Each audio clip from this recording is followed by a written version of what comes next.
እናነሳለን። ቀጥለን ደግሞ የሐዋርያት ሲኖዶስ የሆነው ይሄ መጽሐፈ ሲኖዶስ እንደምታየው እዛ ሐዋርያት ደግሞ አንድ ሊቀ ጳጳስ፣ አንድ ቄስ፣ አንድ ዲያቆን ምዕመናን ስህተት ቢያገኙበት እንዴት ማረም፣ እንዴት መናገር እንዳለባቸው፣ በምን መንገድ ማሳወቅ እንዳለባቸው የሚናገር ነው። ግልጽ ነው ሐሳቡ አይደለም? መጽሐፋዊ እናድርገው ብዬ ነው። ባለፈው ጊዜ በዝርዝር ስለ ክብረ ክህነት ቅዱስ ሲኖዶስን በተመለከተ አልቀበልም፣ ከእንግዲህ ካህን አያስፈልገኝም፣ እንደዚህ ወቅታዊ ጉዳይ ዝም ብለን ሳይሆን መናገር ያለብን ምን ማለት እንዳለብን ይሄ መጽሐፈ ሲኖዶስ ዘሐዋርያት የተባለው መጽሐፍ የሐዋርያ ሲኖዶስ 8ቱ የሥርዓት መጽሐፍቶች አንዱ የሆነው ከ80 መጽሐፍ ቅዱስ እንዳንዱ የሚቆጠር ነው። እንግዲህ 8ቱ የሥርዓት መጽሐፍቶች ሲደመር 27 ሲደመር 8 35 አይደለም? 46 ብሉያት 35 ሐዲሳት አጠቃላይ 80 መጽሐፍ ቅዱስ ብለው ከዚህ የተነሳ ነው። ይሄንን ጨምሮ ነው ባጭሩ። ስለዚህ መጽሐፈ ሲኖዶስ ዘሐዋርያት የሚለውን መጽሐፍ እያጣቀስን ከመጽሐፍ ቅዱስ ደግሞ ስለ ክብረ ክህነት የሚነግረን ትምህርት አብነት እያደረግን እንማማራለን ማለት ነው። እሺ መጀመሪያ መጽሐፍ ቅዱስን እናንሳ። አንድ በእግዚአብሔር የተሾመ በእግዚአብሔር የተመረጠን ካህን መናገር ልክ እንደ ጓደኛችን ጥፋት እንኳን አጥፍቶ ቢሆን የምንናገርበት መንገድ ክብረ ነክ ከሆነ እግዚአብሔር አምላክ ይቆጣል። ይህ መጀመሪያ ማወቅ አለብን። በምን ካለ እዚህ ኦሪት ዘኍልቍ ምዕራፍ 12 ላይ ሁላችን ከምናውቀውና ከተለመደው ጥቅስ እንጀምር ብዬ ነው። ምዕራፍ 12 ላይ ቁጥር 8 ጀምረን የምናገኘው የእግዚአብሔር ቃል አለ እንዲህ የሚል ማለት ምዕራፍ 12 ቁጥር 8 ላይ ሙሴ ኢትዮጵያዊቷን ሲያገባ የሆነውን ነገር ማለት ነው። ምን ይላል እዚህ መጽሐፍ ቅዱስ ላይ? ባሪያዬ ሙሴ ግን እንዲህ አይደለም፣ እርሱ በቤቴ ሁሉ የታመነ ነው ካለ በኋላ እኔ አፍ ለአፍ በግልጥ እናገረዋለሁ፣ በምሳሌ አይደለም፣ የእግዚአብሔርን መልክ ያያል ካለ በኋላ በባሪያዬ በሙሴ ላይ ትናገሩ ዘንድ ስለምን አልፈራችሁም አለ ይላል። ከዛ ቁጥር 9 ይላል እግዚአብሔርም ተቆጥቶባቸው ሄደ። በማን? በእህቱ በማርያምና በወንድሙ በአሮን። እች ቃል በደንብ አስምሩባት። በባሪያዬ በሙሴ ላይ ትናገሩ ዘንድ ስለምን አልፈራችሁም አለ። በጣም ከባድ።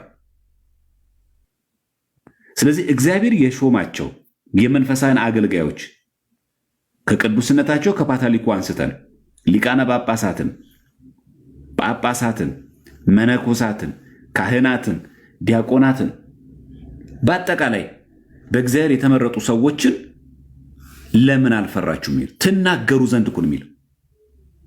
አልመቱትም። እንደኛ ዘመን በማህበራዊ ሚዲያ በምናምን አልዘመቱበትም። ግን እግዚአብሔር አምላክ ምን አለ? አዘነ። ትናገሩ ዘንድ ስለምን አልፈራችሁም? በቃ ከዛም ይላል ቁጥር 9 ላይ እግዚአብሔር ተቆጥቶባቸው ሄደ። እግዚአብሔር ይቆጣል። እዚህ በጣም አስፈላጊ ነገሩ ምንድን ነው? አንድ የእግዚአብሔርን አገልጋይ አንድ የቤተክርስቲያን አገልጋይ ስንናገር ምን ያክል ዲሲፕሊን እንደሚያስፈልገን፣ ምን ያክል ስርዓት እንደሚያስፈልገን፣ ምን ያክል መጠንቅ እንደሚያስፈልገን፣ እግዚአብሔር ምን ያክል እንደሚቆጣ ስለምን አልፈራችሁም አለ ብሎ እኮ ተናግሯችሁ ዝም አለ እኮ አይደል? እግዚአብሔርም ተቆጥቶባቸው ሄደ ካለ በኋላ ደመናውም ከድንኳኑ ተነሳ፣ እነሆ ማርያም ለምጻም ሆነች። እጅግ በጣም ከባድ ነው። በገዛ ወንድሟ በመናገሯ በሙሴ ላይ እግዚአብሔር አምላክ ተቆጣ፣ ለምጻም ሆነች። ስለዚህ አንድ እግዚአብሔር የመረጠውን ካህን ለመናገር እንደ ጓደኛችን፣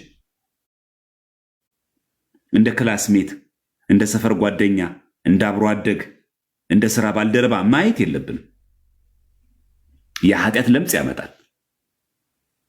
ስለዚህ በጣም መጠንቀቅ አስፈላጊ ነገር ነው። በጣም ይሄ ንግግር ነው ይሄ ሁሉ ያመጣ።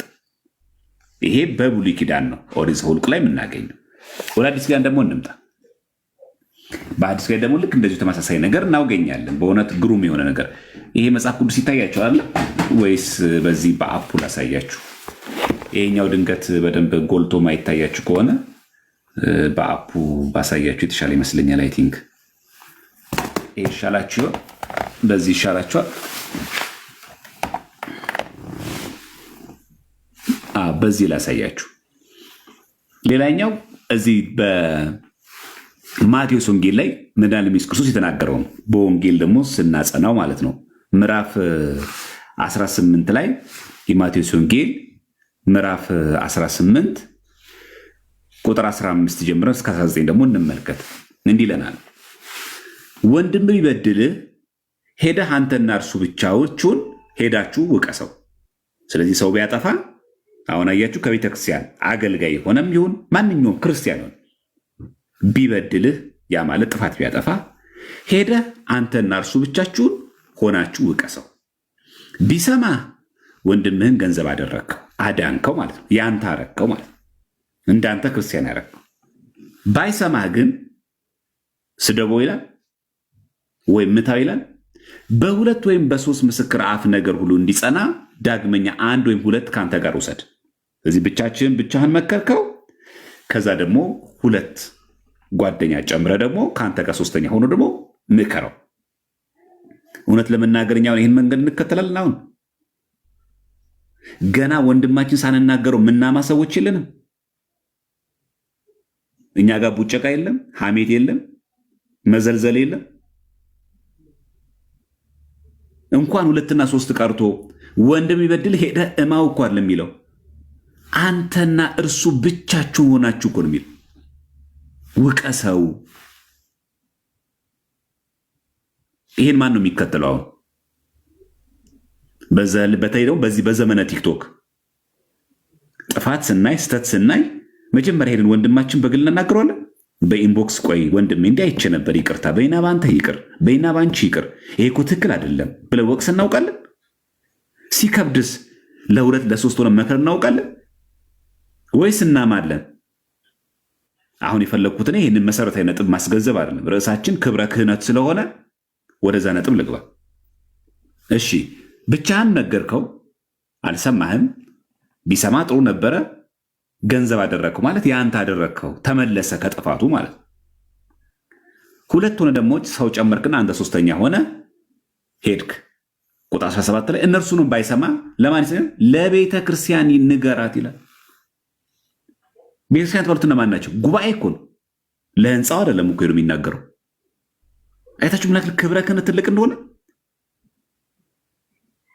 አንተ ብቻ ነገርከው፣ የአንተ ፍርድ በቂ አይደለም። ከአንተ ጋር ሁለት ሰው ጨመርክ፣ ሶስተኛውን አንተ መከርከው። አንተና ሁለቱ ጓደኞች የመከርከው ምክር አሁንም በቂ ስልጣን ያለው አይደለም። የመጨረሻው ስልጣን የማን ነው? ለቤተ ክርስቲያን ንገራት፣ ለጉባኤው ይናገር። ምን ያክል ክብረ ክህነት ትልቅ ነው አይታችኋል። ይህንን ጉባኤ ክህነት ካልተቀበለስ በሉ ሌላ ቤተክርስቲያን ሂዱ ያል አይልም። ደግሞ ቤተክርስቲያንን ባይሰማ እንደ አረመኔ እንደ ቀራጭ ይሁንልህ። የዚህ ጋር ምን ያክል ከባድ እንደሆነ። አንተን ካልሰማ አረመኔና ቀራጭ አይደለም። ሁለት ሰው ጨምረን ብትመክረውና ባይሰማ አሁንም እንደ አረመኔ እንደ ጨካኝ ቁጠረው አይልም። ቤተክርስቲያንን ግን ካልሰማት እንደማን? እንደ አረመኔ እንደ ቀራጭ ይሁንልህ። ምን ያክል ቤተክርስቲያን የሚለው ቃል ከባድ እንደሆነ። ለሄደ ለህንፃ ንገረው እኮ አይደለም የሚለው፣ ለጉባኤ ቤተክርስቲያን ንገር። እባካችሁ እኔ ስነ ምግባር ብልሹ ሆኖ ህዝብን እየበከለ ነው በብሎ በጉባኤ በቅዱስ ሲኖዶስ እንዲታይ። ቅዱስ ሲኖዶስን ካልሰማስ ሌላ ሰው ደግሞ እንደ ሀገር ሰብስበው አይልም። ቤተክርስቲያንን ካልሰማ የመጨረሻ ነዋ። እንደ አረመኔ እንደ ቀራጭ የመጨረሻ ስልጣን ነው። አለቀ። ዛሬ እኛ አፋችን እየከፈተ ያለው እዚህ ላይ ነው። ምን ያክል ከስርዓት እንደወጣን ተመልከቱ። በጣም ጥንቃቄ እንዴት እንደሚፈልግ እንድናውቅ። ዘአልቲሜት ፓወር ነው። የመጨረሻው አውቶሪቲ ስልጣን ያላት ቤተክርስቲያን ነው። አንተ በግል ሄደ መክረሃል። አንተን ስላልሰማ አንድ ሰው አውሬ ነው ማለት አይደለም፣ አረመኔ ነው ማለት አይደለም፣ ጨካኝ ነው ማለት አይደለም። አንተ ከጓደኞቹ ጋር ሄደ ስለመከርከው ሰውየው ስላልሰማህ ጓደኛ እሱ አረመኔ ጨካኝ ነው ማለት አይደለም። አንተ የመጨረሻ ባለስልጣን አይደለም፣ የአንተ ጓደኞች ባለስልጣን አይደሉም። ቤተክርስቲያንን ግን ካልሰማት የመጨረሻ ባለስልጣን። አያችሁ፣ ምን ያክል የቤተክርስቲያን ጉባኤ ጠንካራና ንጹህ ቢሆን ነው ቤተክርስቲያን ያልሰማ ሰው እንደ አረመኔ እንደ ቀራጩን ለሚለው? ምን ያክል ከፍተኛ ስልጣን ቢኖር ነው አትሉ? ክብረ ክህነት እንዴት ከባድ ነው። በዚህ አጋጣሚ ምዕመናን ብቻ ሳይሆን ውልደ ክህነት ውስጥ ያለ በሙሉ ምን ያክል የቤተክርስቲያን ስልጣን ቀላል ከባድ ነው እንድንረዳ ነው። እኔም ሰው እሱም ሰው ነው፣ እሱም ቄስ እኔም ምዕመን ነኝ በቃ አለቀ የሚባል አይደለም። ይሄ በጣም ትልቅ ስልጣን ለቤተክርስቲያን ንገራት ስለሚል የቤተክርስቲያን ካህን ስልጣኑ ይሄ ብቻ እንዳይመስላችሁ። ሐዋርያ ቅዱስ ጳውሎስ ይህን በተመለከተ ሲናገር በዚህ በአንደኛ ቆሮንቶስ መልእክቱ ላይ ምዕራፍ 5 ቁጥር 5 ላይ እንደዚህ ይለናል። አንደኛ ቆሮንቶስ ምዕራፍ 5 ቁጥር 5 ላይ መንፈሱ ይላል ጳውሎስ የሚለው በጌታ በኢየሱስ ቀን ትድን ዘንድ እንደዚህ ያለው ለስጋው ጥፋት ለሰይጣን እንዲሰጥ ፍርዴ ነው። ፈርደ ጳውሎስ ተመክሮ ተዘክሮ አልመለስ ያለ ሰው ጳውሎስን አረገ። መንፈሱ በጌታ በኢየሱስ ቀን ትድን ዘንድ ሰው እኮ የሚወገዘው ነው ይመስላችኋል? ተመክሮ ተዘክሮ አልመለስ ከክደቱ ሲል የሚወገዘው ምክንያት ያ ሰው በዛ ክደቱ የሚቀጥል ከሆነ የሚያጠፋው ነፍስ ቁጥር ይበዛል። ስለዚህ የሚያጠፋው ነፍስ ቁጥር ደግሞ ሲበዛ ፍርዱም የዛን ያክል ይጻናበታል። ስለዚህ ቤተክርስቲያን የምታወግዝ ለምንድን ነው? በቃ የምታጣይነኛ መምህር መስላቸው ደገኛ መምህር መስላቸው ምዕመናን በአንተ ትምህርት በአንተ ኑፋቄ ተጎርተው በምታጠፋው ነፍስ ቁጥር ልክ ፍርዱ ከሚጸናብህ እኔ አውግዤ ከቤተክርስቲያን ለይቼ ፍርዱ ይቅለልልህ። ርኅራኄ ነው ውግዘት፣ በነገራችን ጭካኔ አይደለም።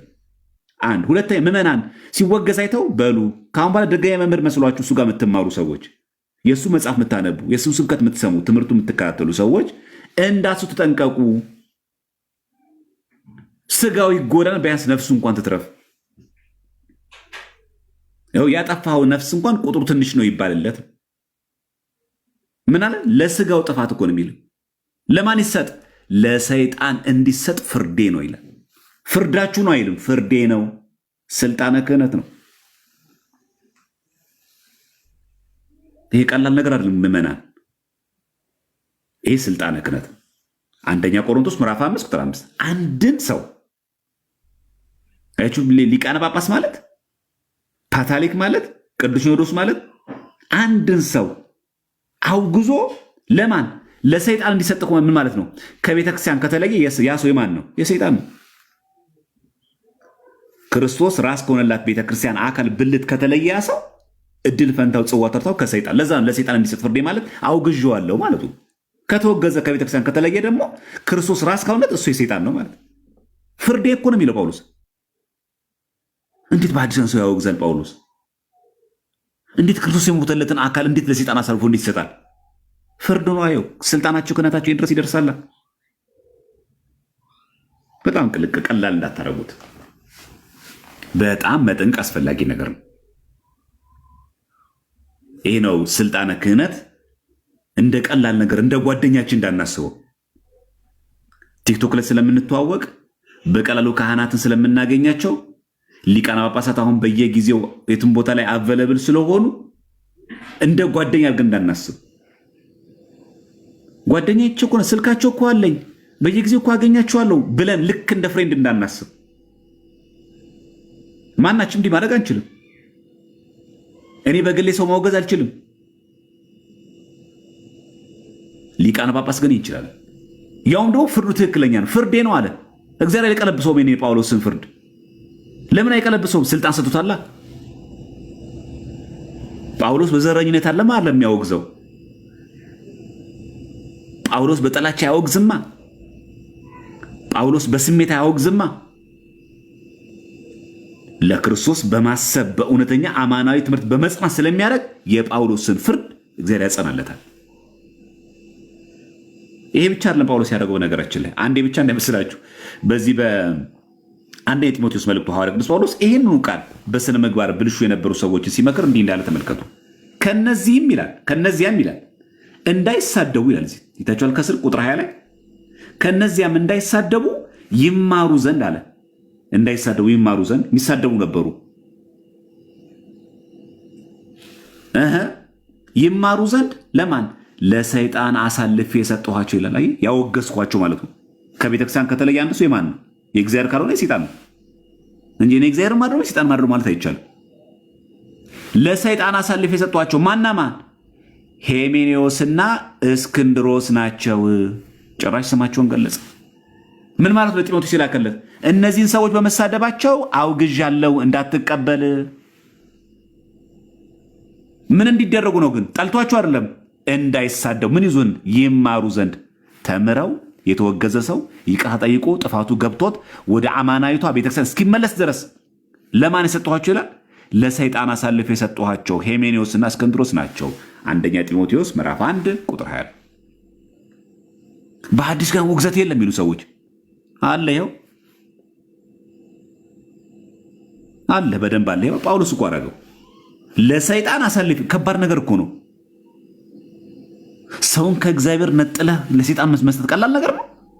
ጳውሎስ ጨካኝ መስሎ ናቸው? ርኅራኄ ሳይኖረው ቀርቶ ነው? 14 መልእክታትን የጻፈው ለሰው ጥፋት ፈልጎ ነው እንዴ? ለድህነት ነው እንጂ። ሲጀመር ለምን ያደረጋቸው? እንዳይሳደቡ ይማሩ ዘንድ። ቢመከሩ ቢዘከሩ አልሰማሉ። ጳውሎስን አረገ፣ ከቤተክርስቲያን ህብረት ለያቸው፣ ለሰይጣን አሳልፈው ይሰጧቸዋል። እነማን ናቸው? ሄሜኔዎስና እስክንድሮስ ናቸው። አንተም እንዲሁ አድርግ፣ መክረ ዘክረ አልመለስ ያለውን አንተ አውግዝ። የሰጠናቸውን አይልም፣ የሰጠኋቸው። ይሄ ስልጣነ ክህነት ይጠይቃል። ጳውሎስም መሆን ይጠይቃል፣ ጢሞቴዎስም መሆን ይጠይቃል። በጋራ በደቦ በእጅ ብልጫኛ የምናደርገው አይደለም። አቦ ገሌን አስወግዱን ብለን ምን ጮህበት አይደለም። ይሄ ስልጣነ ክህነት ማለት ቀላል ነገር አይደለም። ይሄን አክል ርቀት ይጓዛል። ይሄን ማወቅ አለብን። እሺ ይሄ በመጽሐፍ ቅዱስ ካየን በዚህ እስቲ እንዲው በሲኖዶስ መጽሐፍ ሐዋርያት ምን ብለዋል? መጽሐፍ ሲኖዶስን ይሄ ዘሐዋርያት የስምንቱ የሥርዓት መጽሐፍ በአማርኛ ተርጉሟል። ትርጉሙ ደግሞ መጋቢ ሚስጥር ስማቸው ንጋቱ ተርጉመውታል። እዚህ ጋር እስቲ ላሳያችሁ። እንደው አንዳንዴ ስታነቡት ራሱ አረ ምን አይነት ጉድ ነው እስክትሉ ድረስ ልታነቡት ይችላል። መጽሐፈ ሁለተኛ የሐዋርያት ሲኖዶስ እዚህ ጋር ትእዛዝ ላይ ማለት ነው ትእዛዝ 22 ላይ እንዲህ ብሎ ደግሞ ለእኛ ይነግረናል። ተመልከቱ። ሐዋርያት ሁለተኛ የሐዋርያት ሲኖዶስ ነው፣ ትእዛዝ ነው። ገጽ 83 እንደምታዩት ትእዛዝ 22 ወይ ደግሞ ቀኖና 22 እንዲህ ይላል። ኤጲስቆጶስ ስለሚንቅ ቄስ ይላል። እኛ እኮ አይደለንም። አንድ ቄስ ኤጲስቆጶስን ቢንቅ ቄስ ይላል። ኤጲስቆጶስን በእኛ አሁን ጳጳሳት ማለት ነው። ቄስ ኤጲስቆጶስ ወይም ጳጳስን ቢንቅ ይለይ። የናቀው ማን ነው? ቄስ። ስልጣነ ክህነት እኮ አለው ቅስና። የናቀው ማን ነው? ጳጳስን። ምን ይሁን? ይለይ። ምን ቢል? ቢንቅ። አስባችሁታል? እሺ ይሄን ቄሱን ተከትለን እኛ ብንሳደብስ? ቄሱም እኮ ሰድቧቸዋል፣ ንቋቸዋል ጳጳሱን ብለን እኛ አብረን ብንልቅስ የተከተሉት ሕዝባውያንም ይባረሩ፣ እኛን ጭምር። ቄሱን ተከተለን ጳጳሱን ብንንቅ ምን ይሁን ነው የሚለው? የተከተሉት ሕዝባውያን ይባረሩ። ይህ የሚሆነው ግን መቼ ነው? ኤጲስቆጶሱ ከ1 እስከ 3 ጊዜ ከጠየቃቸው በኋላ ምን አድርጊያችሁ ነው የምትንቁኝ? ምን አጥፍቼ ነው የምትንቁኝ ብሎ ከ1ም 3 ጊዜ ከጠየቃቸው በኋላ ቄሱም በቂ መልስ የማይሰጥ ከሆነ ሕዝባውያንም ሰዎች ቄሱን ተከትለው የሚናገሩ ከሆነ ይባረሩ። ምን የሚያደርግ? ኤጲስቆጶስን ጳጳስን የሚንቅ ሰው። ማንን የተናገረው? ትእዛዝ 22 ላይ። መቼ? ሁለተኛው የሐዋርያት ሲኖዶስ ትእዛዝ ላይ። የሰደበ እኮ አለ የሚለው የናቀ ፈጽሞ የተከለከለ ነው መናቅ። አሁን እያወራን አይደለም? እኔ ይቅርታ አድርጉልኝ ብፁዕ አቡነ ገሌን አሁን ባገኛቸው አልሳለምም ምንል ሰዎች የለም? ይህ እኮ መናቅ ነው። ቅዱስ ሲኖዶስ አክብሯቸዋል፣ ተቀብሏቸዋል። እኛ ላይ ያዋጥልን ይችላል ካየናቸው ብዙ ነገሮች አንጻር አይፈቀድልንም። ግን እንደ ስርዓቱ ከሄድን ክልክል ነው። ሁለተኛ የሐዋርያት ሲኖዶስ ትእዛዝ ይኸውም ትእዛዝ 22 ላይ እንኳን እኛ ቄስ እንኳን ኤጲስቆጶስም ከናቀ ይለያል። እንኳን እኛ ማለት ነው። ይህን የጻፉት የአሁኑ ሲኖዶስ አባላት አይደሉም፣ ሐዋርያት ናቸው። 12ቱ ሐዋርያት። ይህ በጣም መጠንቅ አለብን። ቄሱን ተከትልን እንኳን እኛ ብንሳደብ ደግሞ አብረን የምንባረረው። ስለዚህ ካህናት ስልጣነ ክህነት ያላቸውን ካህናትን መንካት ማለት ብዙ ነገር አብሮ ገደል የሚከተው። በነገራችን ላይ ይሄ ቅድም ያነበብኩላችሁ ይሄ ገጸ ንባብ የማቴዎስ ወንጌል ላይ ያለው እዚህ በምዕራፍ 18 ቁጥር 15 እስከ 19 ላይ ያለው ለቤተክርስቲያን ይንገራታል ያለው እዚህ ጋር። እቺ ቤተክርስቲያን ማናት? ከስር ያብራረዋል።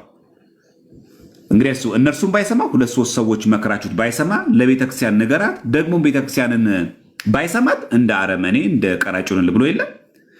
በጣም የሚገርማችሁ ቁጥር 28 ቀጥሉ። ቤተክርስቲያን የሚለው ማንን እንደሆነ ሲናገር እውነት እላችኋለሁ በምድር የምታስሩት ሁሉ በሰማይ የታሰረ ይሆናል። ቤተክርስቲያን ያለው ማለት ጉባኤውን፣ ከጉባኤ የሚበልጥ ነገር የለም። ከቅዱስ ሲኖዶስ የሚበልጥ ነገር የለም። በምድር የምታስሩት ሁሉ በሰማይ የታሰረ ይሆናል። ባለሙሉ ስልጣን። በምድር የምትፈቱት ሁሉ በሰማይ የተፈታ ይሆናል። ደግሞ እላችኋለሁ ከእናንተ ሁለቱ በምድር በማናቸውም በሚለዩት ነገር ሁሉ ቢስማሙ በሰማያት ካለው ከአባቴ ዘንድ ይደረግላቸዋል። 2 ወይም 3 በስሜ በሚሰበሰቡበት በዚያ መካከላቸው እሆናለሁ። በነገራቸው የሚተረጎመው ለክህነትም ለንስሐ 2 ማለት አንተና ቄሱ፣ አንተ ንስሐ ልትገባ ቄሱ ቀኑና ሊሰጥህ 2 ሆናችሁ ብትሰበሰቡ እኔ 3ኛ እግዚአብሔር ሆኜ መካከላችሁ እገኛለሁ።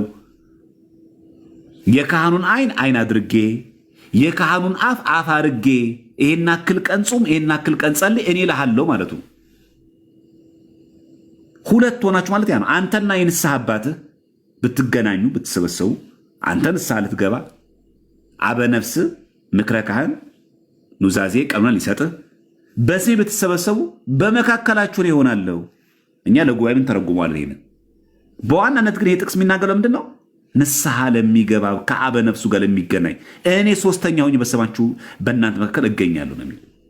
ከዚህ ካህኑ የሚሰጠን እንዳለ ቀኑና ከማን ዘንድ የሚገኝ ነው? ከእግዚአብሔር ዘንድ። እንዲህ ነው እኛ የምናምነው። ለዚህ ነው ካህናትን አዕይንተ እግዚአብሔር የእግዚአብሔር አይኖች ምንላቸው። ቅዳሴ አትናቴዎስም ብሎ ነው የሚናገረው የእግዚአብሔር አይኖች የሆናችሁ ካህናቱ ያለ የሚለው ቅዳሴ አትናቴዎስ ላይ። ስለዚህ ካህናት የእግዚአብሔር አይኖች ናቸው። በምድር የምታስሩ በሰማይ ታስሩ ይሆናል። ቤተክርስቲያን ንገራት እኮ ብሏል። ቤተክርስቲያንን ካልሰማትስ ስደቡት ነው የሚለው። እንደ አረመኔ እንደ ቀራጭ። በቃ ቤተክርስቲያን የማይሰማ ሰው ለእኛ እንደ አረመኔ ነው። በቃ አለቀ። ቅዱስ ሲኖዶስ ያወገዘውን ማንቀበለው እዚህ ነው። ነገራችን ላይ አካሪ ስለሆን አይደለም፣ ወግ አጥባቂ ስለሆንም አይደለም። እንደው በቃ ስለማናለዝብ ዘመኑ ስለማንዋጀው አይደለም። መጽሐፍ ሁለት ትእዛዝ ስለሆነ ነው። በቃ አለቀ። ለብቻህን ነግረኸዋል፣ አልሰማህም። ወንድምህን 2 ሰው ጨምረ መክረኸዋል፣ አልሰማህም። ይህን ሳልሰማ እንደ አረመኔ እንደ ቀራጭ ቁጥር የለብህም። ለቤተ ክርስቲያን ግን ነግረሃት፣ ለካህናት ጉባኤ፣ ለቅዱስ ሲኖዶስ ጉባኤ ነግረህ ግን ቤተክርስቲያንን ካልሰማት እንደ አረመኔ እንደ ቀራጭ ይሁንልህ ነው የሚል። ለቤተክርስቲያን ንገራት ማለት ለህንፃው አይደለም። ከዛ ቤተክርስቲያን ሲተረጉም እዚህ ጋር የቁጥር 18 ላይ እውነት እላችኋለሁ በምድር የምታስሩት ሁሉ በሰማይ የታሰረ ይሆናል። እናንተም ተወስኑት ውሳኔ ያለቀለት የመጨረሻ ውሳኔ ነው። በምድርም የምትፈቱት ሁሉ በሰማይ የተፈታ ይሆናል። እዚሁ ላይ ነው ያለው። ተያይዙ በጣም ጥንቃቄ በጣም ይፈልጋል። እነዚህ ሐዋርያት የማሰር የመሳት ስልጣን ያላቸው ሊቃነ ጳጳሳት ናቸው። እነዚህን መንካት ነው እንግዲህ ጌታን መንካት ይሆን። ለዛ አይደለ ሁላችንም የምናውቀው የሐዋርያት ሥራ ምዕራፍ 9 ቁጥር 4 ላይ ምንድን ያለው ጌታ? በምድርም ላይ ወድቆ ሳለ ሳውል ሳውል ስለምን ታሳደኛለህ የሚለውን ድምፅ ሰማሁ። ያሳደደው ሐዋርያትን ነው። ስልጣነ ክህነት አላቸዋ።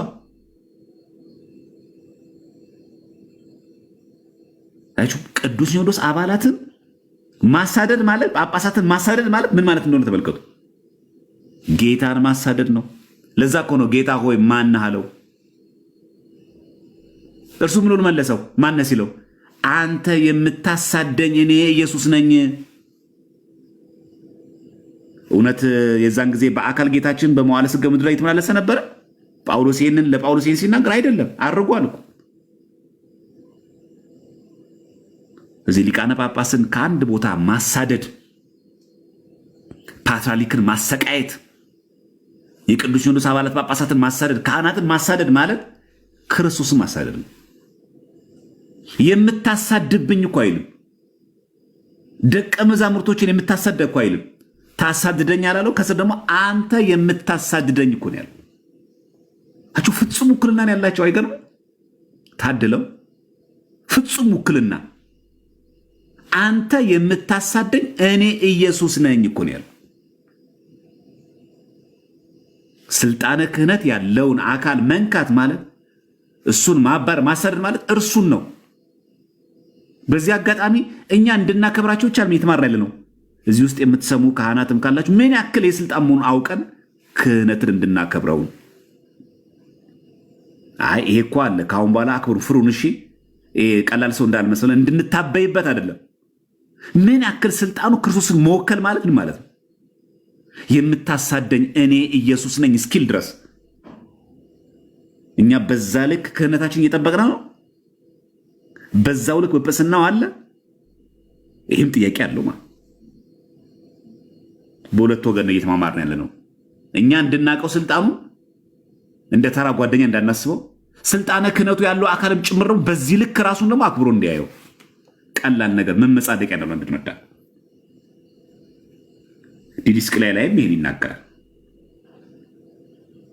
መጽሐፈ ዲድስቅልያ ላይ ምዕራፍ 33 ላይ ብትመለከቱ ይሁን ታገኙታላችሁ።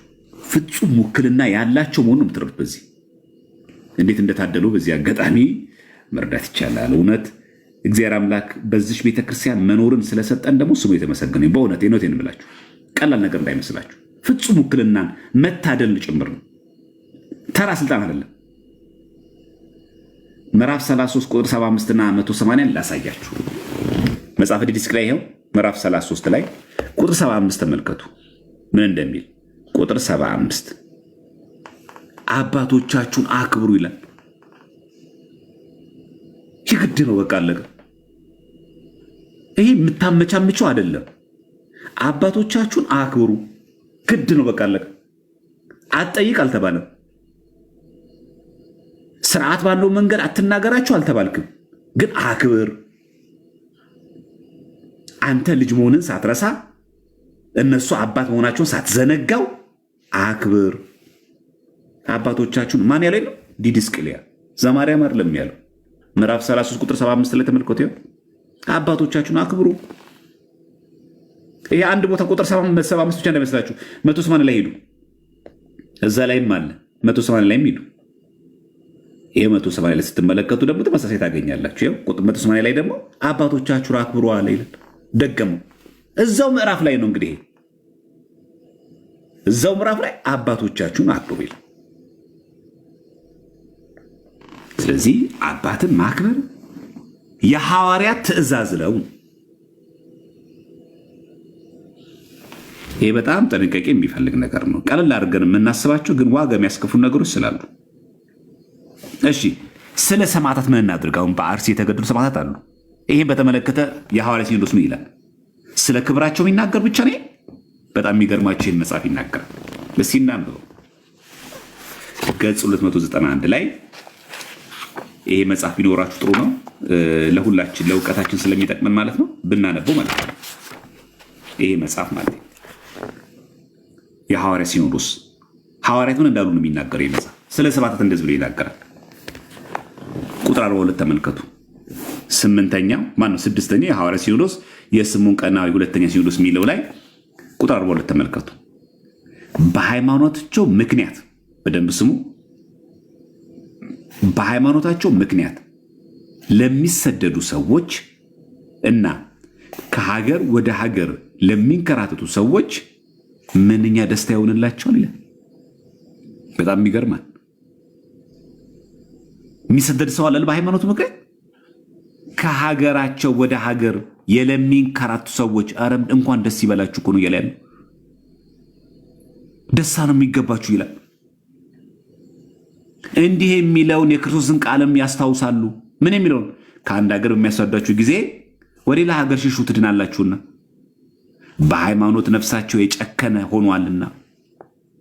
እንዴ ሸሽተዋል እኮ። ምኑን የጨከነው ከተባለ ዳግመኛ ስጋቸው ፍርድን መታገስ ባለመቻል ደካማ ሆኗልና። ከቻለ ሰማዕትነት መቀበል፣ ካልቻለስ ቢያንስ ንብረትን፣ ቤትን፣ ዕቃን ተውና ተሰደድ እስቲ። ይሄ ራሱ ሰማዕትነት። ቤትን መተው ቀላል ነገር አይደለማ። ስንት ዘመን ያፈራውን ዕቃን ንብረት ተው መውጣት ቀላል ነገር አይደለማ። ሄደው ቢያነዱትስ ይሄ ራሱ ሰማዕትነት ነው። የዚህ ሲያብራራው ምን ይመስላችሁ? በዚህ ምክንያት ሸሹ ይልና የህሊናቸው ንጽሕናም ታወቀ፣ በክርስቶስ ያላቸው ሃይማኖት እንዳይጓደል የገንዘባቸውን መጥፋትና የቤቶቻቸውን መመዝበር ታግሰዋልና። አይገርም? ስንት ዘመን ያፈሩበትን ቤት ንብረት ትተው ተሰደዱ። ምን ይበሉ ይላቸዋል እነዚህ ሰዎች? ምንኛ ደስታ ይሆንላቸዋል። እኛ ምን እናድርግ ታዲያ? አሹት እንበል? በቃ ሰማዕታት ናቸው ብለን እናድንቃቸው ብቻ አይደለም። ያው ለእኛ ሲታዘዝ የጌታችንን ትእዛዝ እንዲፈጽሙ እንደዚህ አይነት ሰዎችን ምን እናድርጋቸው? ሊረዷቸው ይገባል፣ ያበርቷቸውም። የአርሲ ሰማዕታት ብለን ምንጮህ ለዚህ ነው። ለሚዲያ ድምቀት አይደለም። እገሌ አወራ ብለን ለማውራት አይደለም። የሐዋርያት ትእዛዝ ነው። እያንዳንዳችሁ ክርስቲያኖች ይሄ ግዴታ አለብን። እንደዚህ አይነት ሰዎችን ምን እናድርጋቸው? ሊረዷቸው ይገባል፣ ከደናስ ያበርቷቸውም ጭምር። አንቀጽ ስንት ላይ ነው ያለው? 42 ላይ የግድ ነው። መርዳት አለብን፣ ግድ ነው። ይሄ ከደናስ በርቱ፣ አይዟችሁ ክርስቶስ ማለት አለብን። መንፈሳዊ ጉዞ በማድረግ በሚዲያ ባገኘነው አጋጣሚ ሁሉ የተጎዱ ክርስቲያኖችን ለሃይማኖቶቻቸው ብለው ዋጋ የከፍሉት ክርስቲያኖችን ማበርታት መንፈሳዊ የሐዋርያት ሲኖዶስ ትእዛዝ። ግልጽ ነው ሐሳቡ አይደል? ግድ ነው ይሄ። ማንም ሰው ማድረግ ያለበት ነው። ማንም ሰው አንዳንድ ጊዜ ስለ ቤተክርስቲያን ሕግ ስንናገር ይሄ መጽሐፍ ብዙ ሰዎች የሚያስቡት በቃ ስለ ጳጳሳት እንደው ስለ ካህናት እንደው ስለ ቄሶች ብቻ ነው የሚናገረው። እኛ የሚመለከተው አይመስለን ሰዎች አሉ። አንዳንዶቻችሁ በጣም የሚገርመኝ እዚህ ሚዲያ ላይ ያየሁት ነገር ይሄ እኮ ሕግ እኮ ቢተገበር እንዳለን ይሄ ሕግ እኛ ጋር ቢተገበር ለጳጳሳት ብቻ ነው እንደምናስበው። እኛስ ራሱ እስቲ አንድ ነገር ጠይቃችሁ እዚህ ይላል ላንብብላችሁና እናንተ መልሱ እስቲ። ይህ ሕግ እንዲተገበር ትፈልጋላችሁ አይደላችሁ? በዚህ መሰረት ሲኖዶስ ቢመራ የሚጠላ ሰው አለ? ሐዋርያት ባስቀመጡት የሲኖዶስ ትእዛዝ መሰረት ቤተ ክህነት ቢመራ የሚጠላ ሰው አለ? ጥሩ። እንዲያውስ እንዲህ ከፈለጋችሁ ይህን ጥያቄ ደግሞ ልጠይቃችሁ። ምክንያቱም ሕጉን እንዲከበርና እንዲተገበር ስለፈለግን እኛ ደግሞ ሕጉን ደግሞ ተግብረን ደግሞ ብንገኝ ምን ሊሆን እንደሚችል ደግሞ እስቲ እንየው። እዚህ ስርዓተ ጽዮን የሚባል አለ ታውቃላችሁ። ሶስተኛ ሐዋርያት ሲኖዶስ አንዱ ስርዓተ ጽዮን ነው። እዚህ ስርዓተ ጽዮን ላይ ቁጥር 46 እንደዚህ ነው። ሚስቱን ትቶ ሌላ ያገባ ወይም ሌላ የፈታትን ያገባ ህዝባዊ እኛ ምዕመናን ክርስቲያኖችን ቢኖር ይላል ይታገድ። ከምን? ከቤተክርስቲያን። እሺ ይሄ መጽሐፍ ይተግበር? የለም። ሚስቱን ትቶ ሌላ ሰው ያገባ ሰው የለም። እንወሻሻለን። ኦርቶዶክስ ሆኖ ያለ ዝሙት ያለ ሃይማኖት ምክንያት ሚስቱን ሳይፈታት እሷን ቁጭ አድርጎ ሌላ ሴት ጋር የሚሄድ ሰው የለም። እንደዚህ የሚያደርግ ሰው ምን ነው የሚለው? ይታገድ። ቁጥር 46 ላይ ሶስተኛ ሐዋርያት ሲኖዶስ። አሁን ኮመንቱን ክፈቱና ይሄ መጽሐፍ ይተግበር በሉ። ኮመንት ክፈቱላቸዋል። ምክንያቱም ማየት አለብና ትእዛዙ ለጳጳሳት ብቻ ሲሆን አይደለም እኮ ደስ ብሎን መፈንደቅ ያለብን። መተግበር ካለበት ይህም ይተገበራል። ይህን እንዘለዋለን። እንዲህን ቁጥር መልሱ። ይሄ መጽሐፍ ይተግበር። ማን ነው የሚተርፈው? ይተግበር። በጣም ጥሩ ጎበዞች ናችሁ፣ ጎበዞች ናችሁ። ያላየ ነው እኮ ስንት ሰው አለ እኮ አታውቁም? ተዉት። ከምዕመናን ከጎረቤታችሁ ከጓደኞቻችሁ ምናምን መካከል የገዛ ሚስቱን ትቶ ሌላ ያገባ ሰው የለም። በዚህ ትእዛዝ መሰረት ሁሉንም ቤተክርስቲያን ብታግደው ማን ነው የሚተርፈው? ወይስ ለእኛ ሲሆን ይዘለል? ጳጳሳትን የሚነካ ከሆነ ደግሞ አቤት ስርዓቱ እኮ ተጣሰ እኮ እንላለን። እኛስ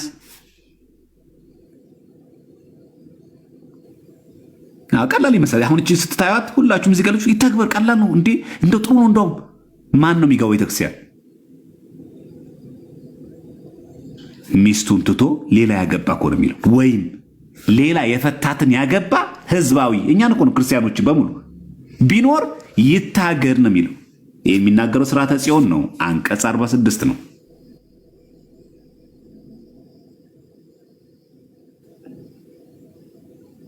እሺ ልጨምርላችሁ እዚሁ ስርዓተ ጽዮን ላይ አሁንም ስርዓተ ጽዮን ላይ ነው። ይኸው ርዕሱ እንዳትረሱ። ስርዓተ ጽዮን ቁጥር 46 ላይ ነው። 51 ላይ ውሰዳችሁ። 51 ላይ ኤጲስቆጶስን በአመፃ የተሳደበ ሹም ቢኖር ይሻር። ማንም ባለስልጣን ከንቲባ ነኝ ቢባል ማንኛውም ሚኒስተር ኤጲስቆጶስን በአመፃ የተሳደበ ቢኖር ይሻር። የህዝብ ገዢ በክፉ ነገር አትማ ይላልና ይላል። የሚሳደቡ የሉም ባለስልጣናት ጳጳሳትን።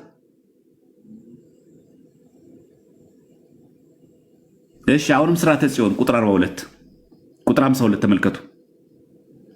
ቄስንና ዲያቆንን የተሳደበ ቢኖር ይታገድ። ይተግበር። ይሄ በሉ አሁን መልሱላችሁ። ቄስንና ዲያቆንን የተሳደበ ቢኖር ይታገድ ይላል። ይተግበር። ሳንዋሽ እውነት እናውራ። ሁላችንም እውነት እናውራው። እውነት እናውራ። ቄስ የተሳደበ ሰው የለም። ዲያቆን የተሳደበ ሰው የለም። ይህን የተናገሩት ማን ናቸው? ሶስተኛ ሐዋርያ ሲኖዶስ ስርዓተ ጽዮን አንቀጽ ስንት ላይ? 52 ላይ ቄስንና ዲያቆን የተሳደበ ቢኖር ይታገድ ነው የሚለው። በስርዓት ይጠየቃቸው አይደለም የሚለው። በክርስቲያናዊ ጨዋነት ሄዶ ያነጋገራቸው አይደለም የሚለው። የተሳደበ ሰው የለም። ስለዚህ አትናገሯቸው አይደለም እያለ ያለው። አባቴ አበ ነፍስ ካህን ይፍቱኝ እንዲህ ነገር አይቼ ነበረ ብሎ መናገር አይደለም። አትናገሩ አይደለም ግን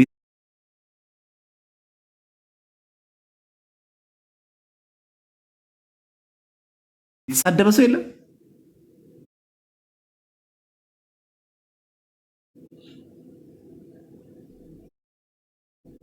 አንዋሻ። አንዳንዶቻችን ጥፋት ስታይ ተሳደብ እኮ አልተባልክም፣ ተናገር ነው። እሺ ይህን ይመስላል። በቃ ይሄ ነው እውነቱ የሚገባው ይሄ ነው። ከዚህ ምን ጊዜ ማድረግ የሚገባው ካህናትን፣ ዲያቆናትን፣ አገልጋዮችን ስናገኝ በሚገባ ስርዓቱን ጠብቆ መናገር ተገቢ ነው። ይሄ የሚናገረው ምንድነው? የተሳደበ ነው የሚለው። እሺ ኮመንቱን አጥፉላችሁና ወደ ትምህርቱ እንግባ። እንግዲህ ይሄን ነገር እንዳለ ሙሉ ያነሳሁት ለምንድን ነው? አንዳንዶቻችን እንደቀላሉ አይተን ይሄ ነገር እኮ በስርዓቱ ብንጓዝበት እኮ ሁላችን ብንመር ማናችንም ስለማንተርፍ ነው። ማናችንም አውቀንም ይሁን ሳናውቅ በዓላማም ይሁን ያለ ዓላማ ቄስና ዲያቆን የሚተሰደብ ሰው አለ። ይተግበር ካልክ ቤተክርስቲያን ስርዓት እንዲተገበር የምትፈልግ ከሆነ ይሄም ጭምር ይተገበራል እንጂ እችን 52ም ዝለላት እችኛዋን ቀጣ ይባል እና አንዳንዶቻችን እንደምናወራው ቤተክርስቲያን ላይ ያጸዳት ነው ካልን ይሄንም ጭምር ያጸዳል። እሺ ልቀጥል። ጳጳሳትን በተመለከተ ደግሞ ላንሳ። አሁን ደግሞ ጳጳሳት መለሳነሳ ደግሞ እሰይ ትላላችሁ። አሁን መቼስ ስናነሳ ደግሞ እሰይ እንደዛ ነው እኮ በጣም ይገርማል እኮ የአባቶች እኮ ትምህርት እኮ ምናምን ተሽሯል እኮ እንዳለ አይደለ? መቼም እንደዚህ ስለ ራሳችን ሲነካ አንወድም። ስለ ሰው ስለሌላ በዓል ሲነገር አቤት አቤት ቢተገበር ደስታችን ነው ማንችለው። እሺ እንየው። ስድስተኛው የሐዋርያት ሲኖዶስ የስሙ ቀናዊ ሁለተኛ ሲኖዶስ ማለት ነው። ስድስተኛው እንደዛም 8 አይደል ያሉት 8 የሥርዓት መጻሕፍቶች አሉ አይደል? ገጽ 377 ላይ እንዲህ ብሎ ትእዛዙን ያስቀምጥልናል። ሰማን ይቅርታ፣ ሰባተኛው የሐዋርያት ሲኖዶስ የቀለሜንጦስ ቀኖና ነው። ይሄ ቀለሜንጦስ ታውቃላችሁ፣ የቅዱስ ጴጥሮስ ደቀ መዝሙር ነው። ቀለሜንጦስ የቅዱስ ጴጥሮስ ደቀ መዝሙር ነው እና ከዚህ ቀኖናው ላይ እንዲህ ብሎ ይነግረናል። ቀኖና 76 ላይ ቀኖና 76 እንዲህ ይላል። ኤጲስቆጶስ ጳጳስ ማለት ነው ለመኳንንት ለባለስልጣናት መገዛት አይገባም። ምን ማለት ነው? ማሸርገድ የለበትም። ለፖለቲካ መገዛት የለበትም። ለዚህም ነው ሊቃነ ጳጳሳት፣ የቅዱስ ሲኖዶስ አባላት፣ ካህናት ፖለቲካ ውስጥ ሲገቡ ስናይ ምን በሽቀው። ትክክል ነው። አያችሁ፣ ይህ መጽሐፍ እንደዛ የሚናገረው ልክ አሁን እንደዛ ዝም ብሎ ቄስና ዲያቆን እንዳትነኩ፣ ኤጲስቆጶስ እንዳትሳደብ፣ እንዳትንቅ ብቻ አይደለም፣ የእነሱም አለበት። አንተ እንዳትሳደብ ምናምን አይደለም አለበት። ለነሱ ለባለስልጣናት እሺ፣ አይ ለፖለቲካው እገዛለሁ፣ ለተመረጠው መንግስት እንበረካለሁ ካለስ ኤጲስቆጶስ ከክርስቶስ ወታደርነት ራሱን ይጥል ዘንድ ማዕረጉንም ያጓድል ዘንድ አይገባም ካለ በኋላ ከመኳንንትነት ስራ በማናቸውም ላይ አይሾም ያለ የሚሻለውንና የሚያምረውን ወደ ቤተክርስቲያን መግባቱ ነው እንጂ ወደ መኳንንት ስራ መግባትን ከመረጠ ወደ ባለስልጣን ወደ ፖለቲካ ስራ መግባት ከመረጠ እና ወደ ምድራውያን ጭፈራዎች ከገባ እና የሰማዩ ንጉሥ ወታደርነት ከተወ ሹመቱን ይተዋት። በቃ ተው። ለምን ምዕመናን ታሰናክላለህ? እንዲህ ይላል፣ እግዚአብሔር ለሁለት ጌታ መገዛት የሚችል የለም ይላልና አንዱን ያስቆጣል፣ ሌላውን ያስደስታል። የትኛውም ሊቃነ ጳጳስ ኤጲስቆጶስ የሚል ማንኛውም ጳጳስ ፖለቲካ ውስጥ ለመንግስት ተገዝቶ ማድረግ የለበት። ዛሬ አለ የለም? ይሄ አለ። ሰባተኛው የማን ትእዛዝ ነው? የሐዋርያት ሲኖዶስ። ማን የጻፈው? ለዛው ቀለሜንጦስ የቅዱስ ጴጥሮስ ደቀ መዝሙር በመጀመሪያው ክፍለ ዘመን የነበረ አባት። ቀኖና 76 ፈጽሞ ተከለከለ። እዚህ ላይ ለጳጳሳት ለናገረ ካህናትስ ቄሶች ይችላል አይችሉም? ይህ ቁጥር 78 ላይ ቀኖና 78 እዛው ገጽ ላይ ስለ ካህናት ይላል። ካህናት ለዚህ ዓለም ገዢ አይገዙ። ምን ማለት ነው? ለመንግስት ስርዓት አይገዙ ማለት አይደለም። መንግስት የሚያወጣውን ህግ፣ ፖሊሲ፣ ስርዓት፣ መመሪያ አክብሩ ማለት አይደለም። ለፖለቲካ አይገዙ። የሚገዙ የሉ። ቄስ ሆኖ ፖለቲካ ውስጥ የገባ ሰው የለም።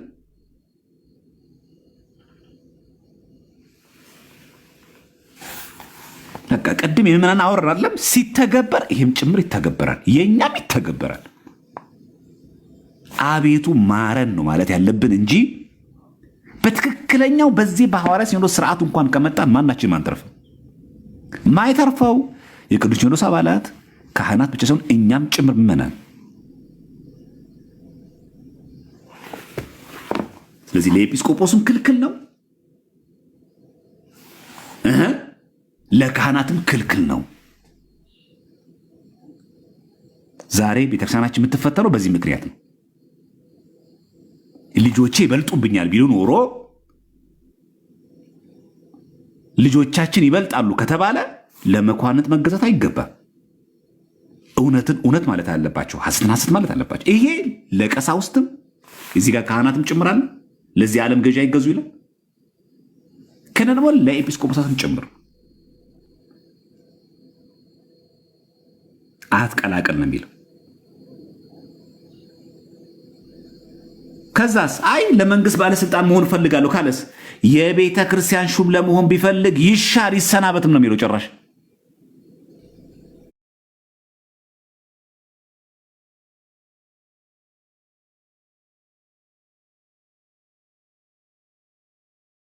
አይ እዛ የፖለቲካ ካቢኔ አባልም ነኝ እዚህ ጋር ደግሞ ቄስ ቀዳሽም ጠቅላይ ቤተ ክህነት ካለስ ይሻር። ይኸው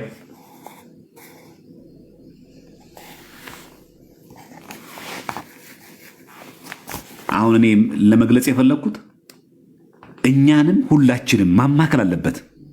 ይህን ብቻ ማንበብ የለብንም። ቅድም እንዳነበብ ነው ይህን ብቻ ማንበብ የለብንም። ለኤጲስቆጶሳት እዚህ ውስጥ መግባት እንደሌለባቸው ክልክል መሆኑን ከታወቀ፣ ካህናትም እንደዚህ መግባት ክልክል መሆናቸውን አውቀን ከተረዳን፣ ምዕመናንም ካህናትም ከተረዱት፣ እኛም በበኩላችን ደግሞ አይታችኋል። ልክ እንደናነበው ነው ቅድም። እኛም በበኩላችን ቁጥር 52 ላይ ሥርዓተ ጽዮን ላይ እዚሁ መጽሐፍ ላይ ቄስና ዲያቆን የተሳደበ ቢኖር ይታገድ ይላል። እኛንም ይመለከታል። ምክንያቱም ብዙዎቻችን ቄስና ዲያቆን የምንሳደብ ሰዎች አለና ሲተገበር እኛ የምንፈልገው ብቻ አለም ተለቅሞ ይተገበረው እኛንም ጭምር ያካትታል። ስለዚህ ከአሁን በኋላ የተሳደብን ሰዎች ቀኑና ንስሐ እንግባ። ሳናቀው ቄስ ዲያቆን የተሳደብን ያልተሳደበን ሰዎች እግዚአብሔር ደግሞ ከአሁን በኋላ አንደበታችን ጠብቆ ያቆይልን። በማወቅም ባለማወቅ አትጠይቁ አልተባለም። ሰው ብዙ ጊዜ ያምታታል። እንዲህ ሲያጠፉ ካየውስ ተናገራቸዋ። ሳትሳደብ ማውራት አትችልም እንዴ? ካልሰሙስ ለእግዚአብሔር ስጠዋ። ማን ተሳደባለ?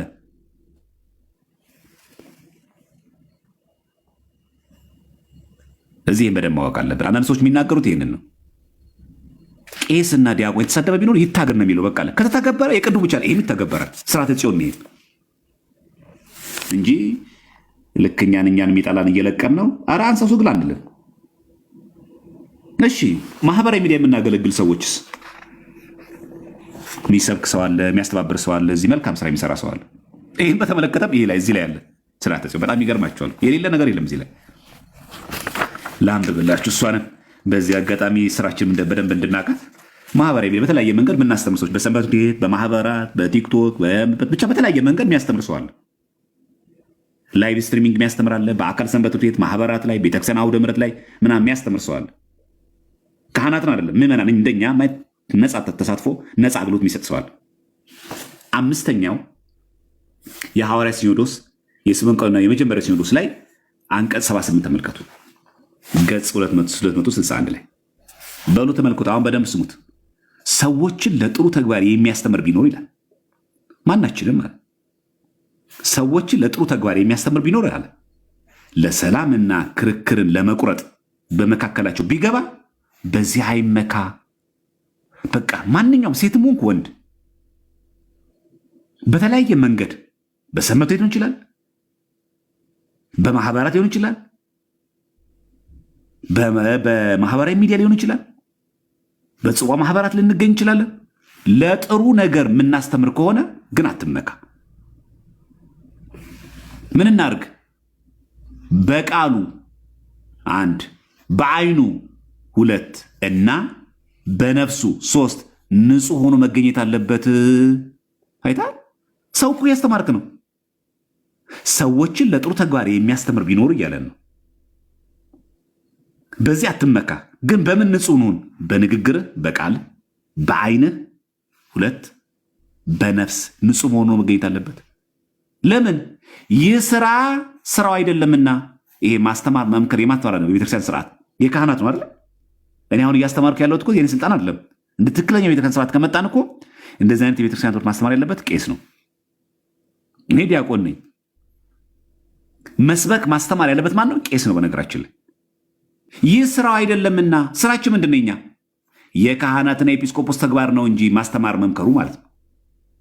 አንተስ ማስተማር ይነቀፋል? አይነቀፍም። በእርግጥ ስራው ያንተ አይደለም፣ የቄስና የኤጲስቆጶስ ነው። በማስተማር ግን አትነቀፍም።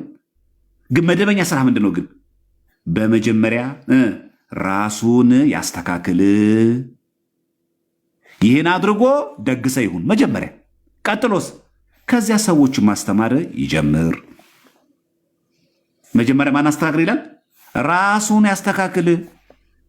በእግዚአብሔር ዘንድ የተማሩ ይሆናሉ፣ ለመልካም ነገርም መሪዎች ይሆናሉ ተብሏልና መጀመሪያ ራስን አስተካክል። ይኸው ስርዓቱ የሚለው ነው። አሁን እኛ እዚህ ውስጥ አለን። ቲክቶክ ላይ ያለን ሰዎች እዚህ ውስጥ አለን። እዚህ ውስጥ እንመደባለን። አሁን 5ኛው የሐዋርያ ሲኖዶስ ነው የሚያዝዝ። ሰዎችን ለመልካም ነገር ማስተማር፣ ስነ ምግባርን በለው፣ የቤተክርስቲያናችን አስተምሮ በለው፣ ቀኑና በለው፣ ዶግማ በለው ጥሩ ነገር ነው። በዚህ ግን አትመካ። እኔ እኮ ነኝ ይህን ምዕመን እኮ ያነቃሁት አትበል። እኔ ባልኖር ኖሮ እኮ የማህበረሰብ ላይ እኮ መናፍቅ ይሆን ነበር አትበል። አትመካ። ምን አርግ? በቃል በአይን በንጽህና ምን እንሆን? ንጹህ ሆኖ መገኘት አለበት። ሲጀመር የሥራ ያንተ አይደለም ማስተማር። የማን ነው? የካህናትና የኤጲስቆጶስ ተግባር ነው እንጂ አንተ በማስተማር እኮ አትነቀፍም። ግን መደበኛው ሥራ የማን ነው? ይሄ የካህናትና የኤጲስቆጶሳት ነው። በመጀመሪያ ምን አድርግ? ራሱን ያስተካክል። አንተ መጀመሪያ ንስሐ ግባ። ንስሐ ብሎ ከመስበክ በፊት ንጹሐን ሁኑ ከማለት በፊት አንተ ንጹሐን ሁኑ መጀመሪያ። ስጋው ደግሞ ተቀበሉ ከማለት በፊት አንተ ስጋው ደግሞ መጀመሪያ ተቀበል። ይህን አድርጎ ደግሰ ይሁን። ከዛስ ከዚያ ሰዎችን ማስተማር ይጀምር። ኦርደር ነው አይታችሁታል። አትመጻደቅ። ስንት ጉረኛ አለ እኮ እዚህ ቲክቶክ ላይ። ልክ እኛ ቲክቶክ ላይ በመምጣታችን ሰውን ከጨለማ አሰራት የፈታ ነው የምንመስል ሰዎች አደረኛ አይደለን የምናደርገው። አትመካ ነው የሚለው። በቃ አለቀ። ይተው እኮ አይደለም የሚለው ማስተማሩ። ይተው እኮ አይደለም የሚለው አትመካ፣ አይመካ ነው የሚለው። ድብ ብናርጎኛን ይመለከታል። ያው አይታችኋል። ከዚህ ማንኛውም ሰው ለሰዎች መልካም ማስተማር ትችላለህ። ይኸው እዚህ ጋር ቃሉ ሰዎች ለጥሩ ተግባር የሚያስተምር ሰው ቢኖር ነው የሚለው። በቃ ለጥሩ ነገር ካስተማርክ ክፋት የለውም እሱ። ግን አትመካበት። መጀመሪያ ግን አንተ ራስህ ምን ሁን? ተስተካከል። ከዚያ ሰዎች ማስተማር ትጀምራለህ። አሁን እኛ ምንድን ያደረግነው? ገለበጥ ነው። እኛ አልተስተካከልንም። እኛ ደግሰዋለን፣ ሰው እናስተምራለን፣ በዛ ላይ እንመካለን። ይሄ ተግባር ይሄ መጽሐፍ ከተተገበረ እኛ እንተርፋለን ነው። የትኛው የቲክቶክ መምህር ነው? የትኛው ቲክቶክ ላይ የምናገኘው መምህር ነው?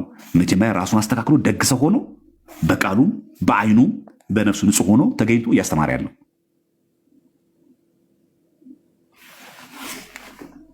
እኛ ሲሆን ይላላ ህግ እኛን የሚነካ ህግ እንዝለለው።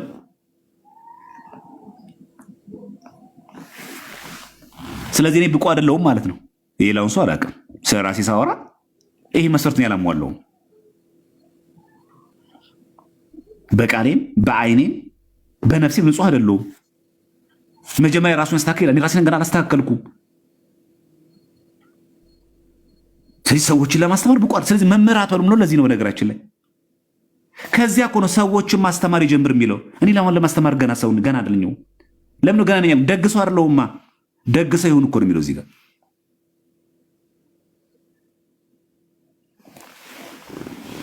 ስለዚህ ደርሶ የቤተክርስቲያን ስርዓት ተቆርቋሪ አንምሰል። እሺ አንዳንድ ሰዎች አሉ በጣም አሁን በወቅታዊ ቤተክርስቲያን በጣም የተቆረቆሩ ሰዎች ቤተክርስቲያን ስርዓት ተጣሰ እኮ እንደዚህ ተባለ እኮ። ደርሶ ተቆርቋሪ አንሁን። ከተቆረቆር ይሄ መገኛን ይመለከተናል።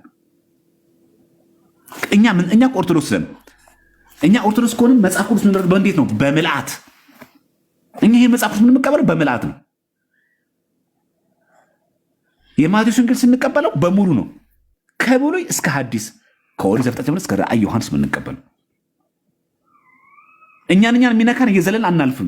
መጽሐፍ ቅዱስ የምንረዳው እኛ በምልአት ነው። እኛ ኦርቶዶክስ ነን። እኛ ቆንጥር አይደለም። እኛ መናፍቅ አይደለም።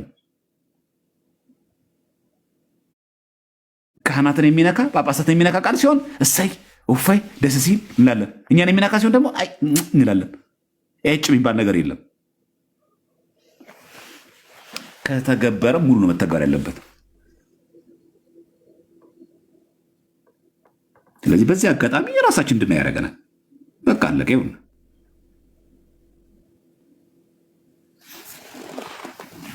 ይህ በዚህ አጋጣሚ ጭፈራ ቤት ለሚገባ ሰው ከላይ ያለላችሁ ቁጥር 77 ላይ ወደ ዘፈንና ወደ ዳንኪራ በጭፈራ ቤትም ወደሚደረገው ፉከራ ወይም ወደሚገዳደሉበት ወይም ዶሮዎችና በጎች አንዱን ከሌላው ጋር ወደሚያጋጥሙበት ወይም የፈረስ ጉጉሳና በጦር መወጋጋት ወደሚኖር የሚመላለስ ይህን ይተው ይላል።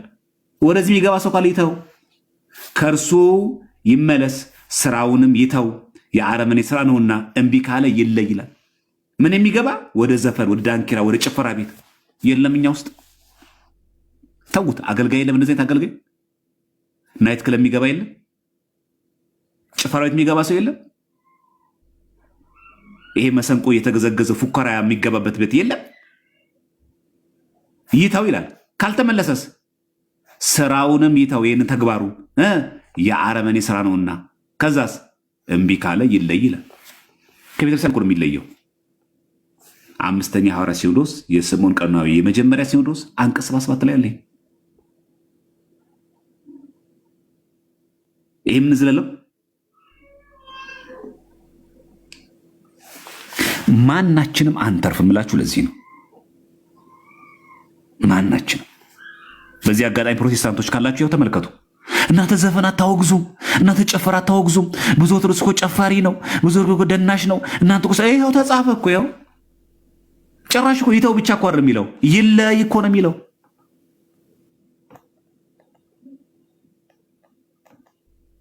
በዚህ አጋጣሚ ፕሮቴስታንቶች እባካችሁን ቀና ልቦና ካላችሁ ይኸው እናንተ እኮ ስለማታወግዙ ነው ሰው ዘፋኝ ይኸው ተነገረ እኮ ወደ ዘፈን ወደ ዳንኪራ በጭፈራ ቤት እየዘረዘረው ወደ ፉከራ ቤት ወደሚገዳደሉበት ሰዎች እኮ አሉ። አሁን ይሄ ዶሮና በጎች አንዱ ከአንዱ ወደሚያገጡት ማለት ይሄ ጨዋታ አለ አይደለ? ይሄ ዳማ ምናምን ፑል ምናምን ከረምቡላ ቁማር ቤት ወደዚህ የሚሄድ በሙሉ ሰው የአረመኔ ስራ ነውና እኮ ነው የሚለው። እምቢ ካለ ምን ይሁን? ይለይ፣ ይተግበር የተዛዛውን እኛ ላይ። ይሄን የሚያደርግ ሰባኪ እኮ አይደለም የሚለው።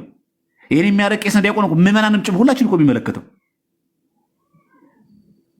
ይተግበር ካልን ስርዓቱ ይሄም ጭምር ይተገበራል። እግዚአብሔር አምላክ ሁላችንም ያስተካክለን። በእውነቱ ማናችንም ከቤቱ አያጥፋን። አንዳንድ ጊዜ ሳናቀው ስለምንናገር ምን ሊሆን እንደሚችል ሲተገበር ይህም ጭምር ነው የሚተገበረው። የሐዋርያት ሲኖዶስ እንዲተገበር ከፈለግን መስተካከል ከማን ይጀምር? ከኛ አለ እኮ ብዙ አገልጋይ አለ፣ ብዙ አገልጋይ ሰው የሚያፍርብን አውደ ምሕረት አግኝተነው ጭፈራ ቤት የምንገናኝ ሰዎች እኮ አለ። ቄስ ሆኖ ዲያቆን ሆኖ እኮ ከምዕመናን እኩል እኮ ጭፈራ ቤት የሚገናኝ እኮ አለ። ፉከራ ቤት ማይቀር ሰው አለ። የሐዋርያት ሲኖዶስ ምን ያዛል?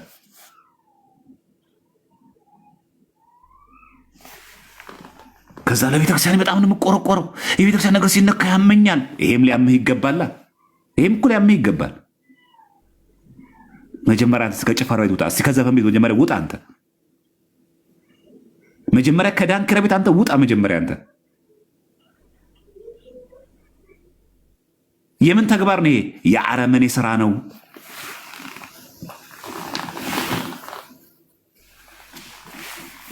መጀመሪያ አንተ ከዚህ ተለይ። ያስወግዛል። እና ብዙ ፕሮቴስታንቶች ቤተክርስቲያን በዘፈን ናይት ክለብ ምናምን ዝም ትላለች። ይሄ ኧረ ምን ትላለች? ኧረ ተጽፎልናል። ከተነገረንማ ይሄ አለ። ልጨምር ስርዓቱን ብናየው ጥሩ ነው ብዬ ስለማስብ እዚሁ ላይ የሐዋርያት ሲኖዶስ ላይ አሁንም ማሳያችሁ ሰባተኛው የሐዋርያት ሲኖዶስ የቀለሜንጦስ ቀኑና ቀለሜንጦስ ማለት የቅዱስ ጴጥሮስ ደቀ መዝሙር ነው። ቀለሜንጦስ ቀኑና 50 ላይ እንደዚህ ይላል። ቀኑና 50 ላይ ኤጲስቆጶስና ሌላውንም ስለመሰደብ ይላል።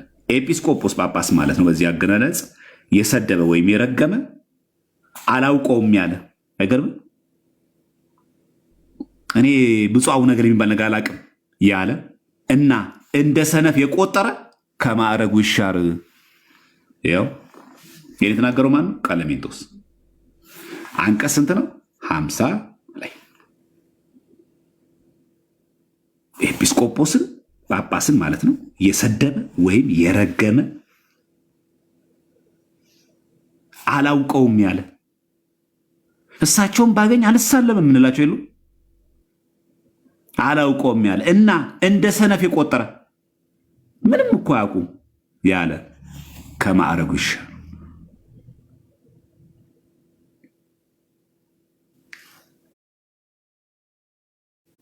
ትእዛዙ ይሄ ነው። ምን ያክል ህግ የተላለፍ እንደሆነ በዚህ አጋጣሚ እንድታውቁ። እሺ ይሄ ማለት ግን ቢያጠፉ ዝም እንበል ማለት ነው አይደለም።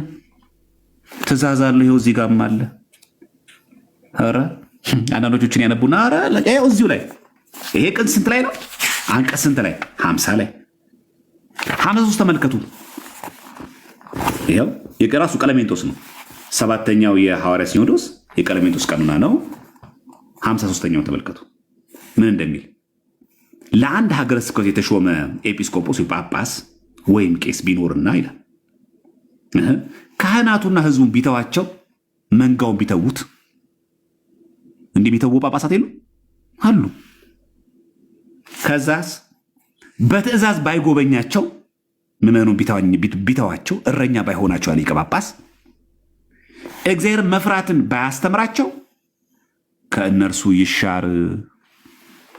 ጉዳዩን አቃሎ በዚያ ቢቀመጥ ከማዕረጉ ይወገድ።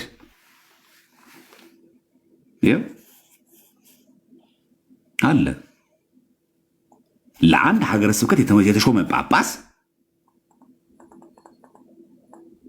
ህዝቡን ቢተዋቸው እኮ ነው የሚለው፣ ቢረሳቸው። ከእንደገናስ በትእዛዝም ባይጎበኛቸው ልጆቼ ብሎ መከራቸውን ችግራቸውን ባያይላቸው እግዚአብሔር መፍራትን ባያስተምራቸው ከእነርሱ ይሻር አለ። ለእኛ ብቻ ለሚተነገረው ለማለት ፈልጌ ነው። ምን ነው ወቀርከን እንዳትሉ ዛሬ ብዬ ነው። ይኸው አለ ለኤጲስቆጶስም አለ። አይዟችሁ ለሁላችን የተነገረው። ምክንያቱም ይሄ ሐዋርያ ሲኖዶስ ነዋ። ለጳጳሳት እንደ ጳጳሳት ልካቸው፣ ለቀሳውስትም እንደዚያው፣ ለዲያቆንም እንደ ዲቁናቸው፣ ለእኛም እንደ ልካችን ተነግሮናል። ስለዚህ አንድ ሀገረ ስብከት ሊቀ ጳጳስ ለምዕመኑ ድምፅ መሆን ካልቻለ፣ ህዝቡን ካልጎበኛቸው፣ በትእዛዝም ሄዶ ባይጠይቃቸው ምን ይሁን? ይሻር ነው የሚለው። ሲኖዶሱ ይህንን ተግባራዊ ቢያደርግ ማለት ነው። ልብ በሉ እዚህ ጋር ይሻሩት ነው የሚለው አይደለም። እኛ አይደለም የምንሽረው። ምን እንደሚለው ይሻር ነው የሚለው። ሻሪው ማን ነው? ቅዱስ ሲኖዶስ። እኛም እንደው ብናደርገው ለቅዱስ ሲኖዶስ ማመልከት፣ ብፁዕ አቡነ ገሌ እየጎበኙን አይደለም፣ ህዝቡንም ትተውናል። ይኸው ህዝቡን ቢተዋቸው እኮ ነው የሚለው። በዛ ላይ እኛ ሀገረ ስብከት እኛ ደብር መጥቶ አያውቁም። በትእዛዝም ባይጎበኛቸው ጠርተናቸው አይመጡልንም። አንድ ቀንም ቃለ እግዚአብሔር ነግረውን አያውቁም። ቅዱስ ሲኖዶስ ይህን አይቶ ችግራችንን እንዲቀየርልን ማድረግ ያለበት ይህንን ነው። መሳደብ አይችልም፣ ማንጓጠጥ አይችልም። ድምፁ ማሰማት ግን ይችላል። ከዚህ ለእኛም አለን ማለት እዚህ ለአንድ ሀገረ ስብከት የተሾመ ጳጳስ ህዝቡን ቢተዋቸው ነው የሚለው። መብቱ ነው የሚለው። እንደፈለገ ይሁን ነው የሚለው። ማንም ንክች እንዳያደርገው ነው የሚለው። አትደራደርም ቤተክርስቲያን በህዝቦቿ ላይ። እኛ ልጆች የሆነው እኮ አባት ስላለ ነው። አባት የተባሉት እኮ እኛ ልጆች ስላለን ነው። ይሄ መታወቅ አለበት። እቺ ሐቅ አቁን መነጋገር ያለብን አይደል? ሐቅ አቁን መነጋገር ያለብን። እውነት መናገር ከተባለብን እውነት መናገር ያለበት። ከዚህ አንጻር መናገር ትችላለህ። የቀለሜንጦስ ቀኖና ስንት ነው የሚናገረው? 53ኛ። ባለፈው ሲኖዶስ አውግዞ የለም በግለሰብ የታተመን ገድለ ተክለ ሃይማኖት፣ ገድለ ዮሐንስ መጥምቅ የቤተክርስቲያን ስርዓት ስለሚያዝለት ትእዛዙ ያዘዋል። ይኸው ተመልከቱ። ሁለተኛ ሐዋርያ ሲኖዶስ ትእዛዝ ላይ አንቀጽ 40 ተመልከቱ። መናፍቃን በውሸት የጻፉትን መጽሐፍ ያሳየ ህዝብንና ካህናትን ለማጥመድ እንደ ቅዱሳት መጽሐፍት ቆጥሮ ወደ ቤተ ክርስቲያን ያስገባ ሰው ቢኖር ይሻር ይላል። ይኖራል ማለት ነው። እንደዚህ አይነት የሚሰራ ሰው ትእዛዝ ስንት ላይ? 40 ማንን ያዘዘ? ሁለተኛው የሐዋርያ ሲኖዶስ ትእዛዝ ነው። ይዋል ለማሽቀበጣ ለምንናገረው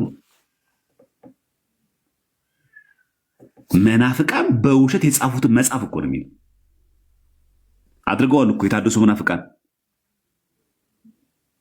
ገድለ እስጢፋኖስን በውሸት አሳትመው እኮ አሰራጭተዋል። ትእዛዝ 40 ላይ መናፍቃን በውሸት የጻፉትን መጽሐፍ ያሳየ እኮ ነው የሚለው።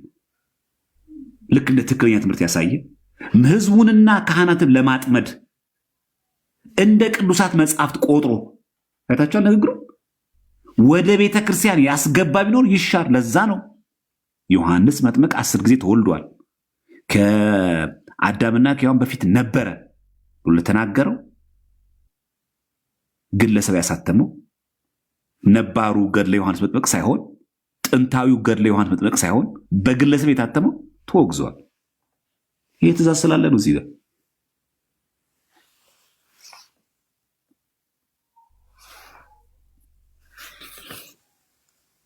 ስለዚህ የመታወቅ አለበት። እሺ ምዕመናን ጳጳስ ካጠፋ ጳጳሱ አጥፍቷል ብለው ለቅዱስ ሲኖዶስ መጠየቅ አለባቸው። ይችላሉ ሳይችሉ? ይችላሉ። መሳደብ ነው ማይችሉት፣ መጠየቅ ይችላሉ። ማን የተናገረን? የሐዋርያት ሲኖዶስ። እኛ አለን። በዚህ አጋጣሚ መብታችንም ግዴታችንም እንድናውቀው ነው ምንማር ያለ ነው።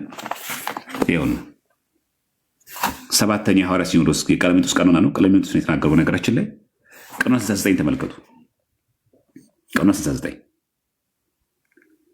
ወዳጆች ተመልከቱ። ይሄ ወደማይገባ ኤጲስቆጶስ መሸጋገሪና ወዳጆች ምዕመናንና ካህናት ኤጲስቆጶስን ቢከሱ በደንብ ስሙ።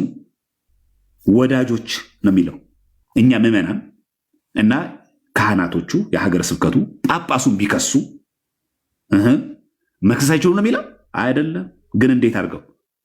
በዚያ ቦታም ሕግን ስለመተላለፉ ያዘዝነውንም በመለወጡ ሐዋርያት ያዘዙን ትእዛዝ በመለወጡ የሚሟገታቸው ሰው ባይኖር ለእነሱ ቅርብ በሆኑ ኤጲስቆጶሳት ይክሰሱት። ይቻላል። አጠገብ ላለ ሀገረ ስብከት መንገር ወይ ለቅዱስ ሲኖዶስ አባላት ሄደው መንገር ትችላለህ። ስለዚህ ምዕመናን ይኸው ወዳጆች ነው የሚለው። ምዕመናንና ካህናት ኤጲስቆጶስን ቢከሱ ነው የሚለው። ከሳሾቹ መናፍቃን አይደለም። ከሳሾቹ መንግስት አይደለም። ወዳጆቹ ምዕመናንና ካህናት ኤጲስቆጶስን ቢከሱ ጥፋቱ ምን? በዘር ነው ምን ከሰው? የእኛ ብሔር አይደሉም ሊቀ ጳጳሱ ይነሳሉም ብለና አይደለም። በዚያ ቦታ ሕግን ስለመታለፉ አይታችኋል። ኤጲስቆጶስ ጳጳሱ ያዘዝነውን የሐዋርያት ትእዛዝ በመለወጡ የሐዋርያት ትእዛዝ የጣሰ ነው፣ ዶግማ የጣሰ ነው፣ ስርዓት የጣሰ ነው፣ እኚህ ሊቀ ጳጳስ ስህተት የፈጸሙ ነው ብለን መክሰስ ይቻላል። ይህን ትእዛዝ የሰጠው ማን ነው? ቀኖና 69 የማን?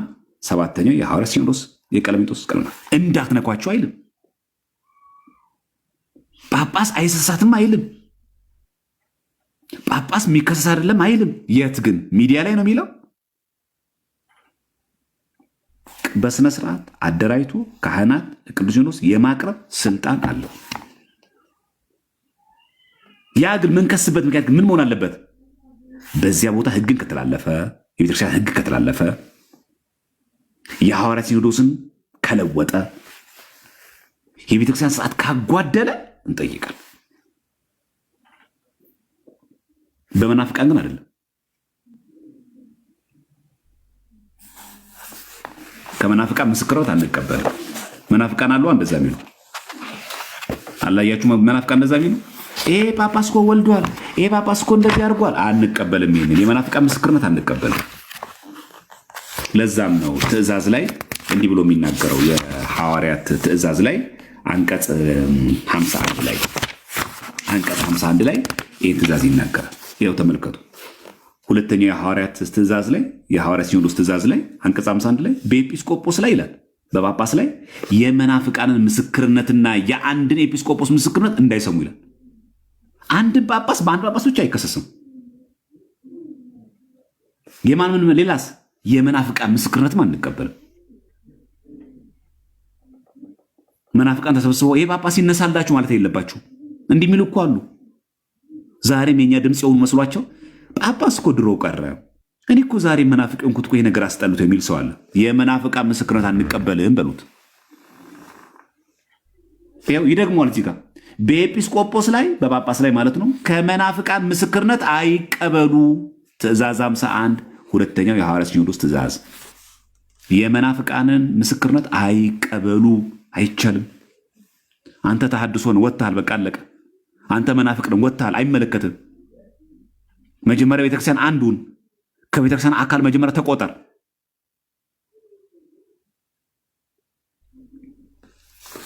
ይሄ ምን ይባላል? የሐዋርያት ሲኖዶስ። እንዴት አያችሁት? እስቲ ኮመንት ክፈቱላቸውን። እንዴት ነው ይሄ ነገር ቢተገበር ምን ይመስላችሁ?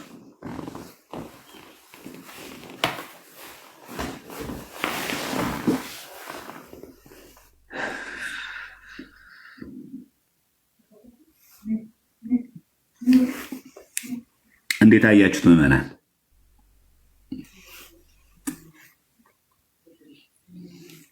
አሪፍ ነው አይደል?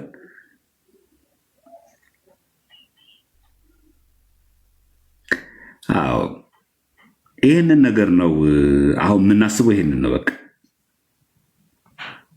ቤተክርስቲያን በህግ በስርዓት እንሂድ ካለ ይህ ሁሉ አብሮናለና እግዚአብሔር እኛንም ያስተካክለን። በእውነቱ መጀመሪያ ከእኛ ነው የሚጀምረው። በዚህ አጋጣሚ ቲክቶክ ላይ ለሚያስተምር ሰው በተለያየ ማህበራዊ ሚዲያ በተለያየ መንገድም እንደው ለምናገለግል ሰዎች ራሳችን እንዳንታበይ መጀመሪያ ራሱን ያስተካክል ነው የሚለው። መጀመሪያ ራሱን ያስተካክል ነው የሚለው። በጣም ከባድ ነው፣ በጣም ከባድ ነው። እና አንዳንድ ሰዎች እንደሚናገሩት ስርዓቱ ይከበር፣ ህጉ ይከበር እናለን። አዎ ይሁን፣ ቢተገበር ግን እነሱ ብቻ ለሚጸዱት እኛም እንጸዳለን አብረን። ቤተክርስቲያን ሊያጸዳት ፈልጎ ነው፣ እኛን እንጸዳለና። ካጸዳ ታዲያ አንተ የምጠላውን ብቻ ነው እንደሚያጸዳው? እግዚአብሔር አምላክ የሚያዳላ አምላክ ነው እንዴ? አይ አንተ እንደፈለግኩን እሺ፣ ችግር የለውም እነሱም ብቻ ነው ማጸዳ ነው የሚለው። ይሄ በጣም የተሳሳተ ምልከታ ነውና እኔን እናጥራው ለማለት ፈልጌ ነው። እሺ ዛሬ እንዳሳዘንኳችሁ መቼስ ተስፋ አደርጋለሁ፣ እንደከበዳችሁ አውቃለሁ።